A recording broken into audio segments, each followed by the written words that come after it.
প্রবাস জীবনে সবথেকে গুরুত্বপূর্ণ হলো পাসপোর্ট। সেই পাসপোর্ট নিয়ে ভোগান্তি চরম পর্যায়ে। মালয়েশিয়াতে সময় মতো পাসপোর্ট হাতে পায় না, এই অভিযোগ অনেক পুরাতন ঘটনা। বিগত আওয়ামী লীগ সরকারের আমলে মালয়েশিয়ায় প্রবাসীদের পাসপোর্ট সেবা প্রদানে কোনো রকম নিয়ম নীতির তোয়াক্কা করেনি।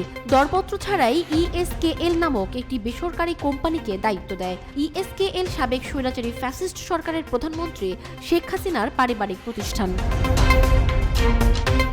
যার কর্ণধার শেখ হাসিনার বোন শেখ রেহানা, ফুফাতো ভাই সাবেক চিফ হুইপ নূর ই আলম চৌধুরী ও তার ভাই মুজিবুর রহমান নিক্সন চৌধুরী।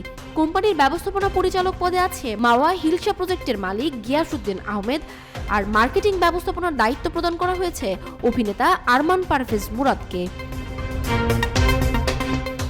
2024 সালের 18 এপ্রিল মালয়েশিয়ায় বসবাসরত বাংলাদেশিদের পাসপোর্ট ও ভিসা সেবা প্রদান কার্যক্রম ইএসকেএল অফিস সাউথ গেট কমার্শিয়াল সেন্টারে উদ্বোধন করা হয়। উদ্বোধনের পরে দূতাবাসে পাসপোর্ট সার্ভিস সেন্টার থেকে সরকারি সার্ভার সহ যাবতীয় যন্ত্রপাতি ইএসকেএল কোম্পানির অফিসে স্থানান্তর করা হয়।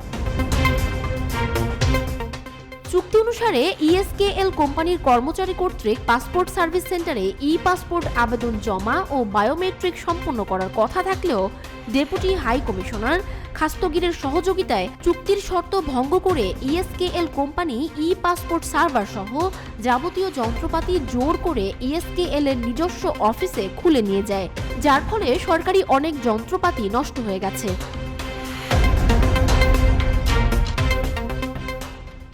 পাসপোর্ট সেবার অনিয়ম নিয়ে দীর্ঘদিনের অনুসন্ধানে দেখা যায় দূতাবাসের পাসপোর্ট ডিপার্টমেন্টকে অকার্যকর করার নীল নকশা চলেছে।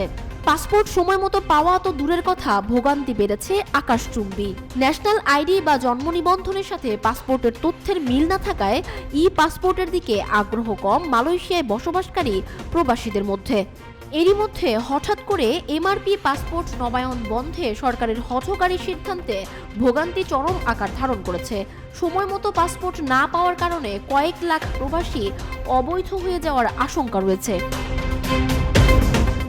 চুক্তির শর্ত অনুসারে প্রতিটা প্রদেশে সার্ভিস সেন্টার করে পাসপোর্ট সেবা দেওয়ার কথা ছিল, কিন্তু 1 বছরের বেশি সময় পেরিয়ে গেলেও সেটা করেনি।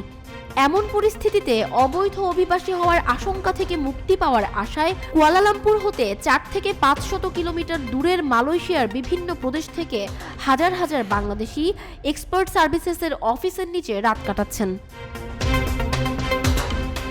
প্রবাসীদের অভিযোগ, জোরপূর্বক পাসপোর্ট গ্রহণে বাধ্য করে কৌশলে এমআরপি পাসপোর্ট ছাপা বন্ধ করে দেয়।